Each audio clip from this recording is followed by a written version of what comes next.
പ്രധാനമന്ത്രി നരേന്ദ്രമോദിയുമായിട്ടും ബിജെപിയുമായിട്ടും Congress M P Sasi Tharoor അടുക്കുന്നുവെന്ന അഭ്യൂഹങ്ങൾക്കിടെ അദ്ദേഹത്തിന്റെ ചില സ്വകാര്യ ചിത്രങ്ങൾ സോഷ്യൽ മീഡിയയിൽ വലിയ ചർച്ചകൾക്ക് വഴിവെക്കുന്നുണ്ട്. മാധ്യമപ്രവർത്തക രഞ്ജൻ ശർമ്മയുടെ ഇൻസ്റ്റഗ്രാം പേജിൽ പങ്കുവച്ച ചിത്രങ്ങളാണ് അതിവേഗം വൈറലാകുന്നത്. സവർക്കർ പുരസ്കാരം നിരസിച്ചത്, രാഹുൽ ഗാന്ധി വിളിച്ച എംപിമാരുടെ യോഗത്തിൽ നിന്ന് വിട്ടുനിന്നത് തുടങ്ങിയ വിഷയങ്ങൾ വാർത്താ പ്രാധാന്യം നേടി ദിവസങ്ങൾക്കകമാണ് പുതിയ ചിത്രങ്ങൾ പുറത്തുവന്നത്. തരൂരിന്റെ കരിഷ്മ ചർച്ചയാകുന്നു. മോസ്കോ ആസ്ഥാനമായിട്ടുള്ള RT ഇന്ത്യയുടെ വാർത്താ മേധാവിയാണ് രഞ്ജൻ ശർമ്മ.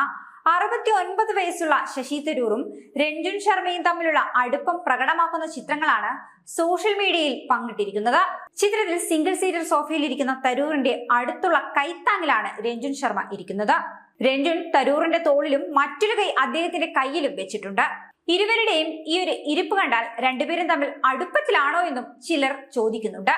സാമൂഹിക മാധ്യമ ഉപയോക്താക്കളെ പല ഊഹങ്ങളിലേക്കും ഈ ഒരു ചിത്രം നയിക്കുകയാണ്.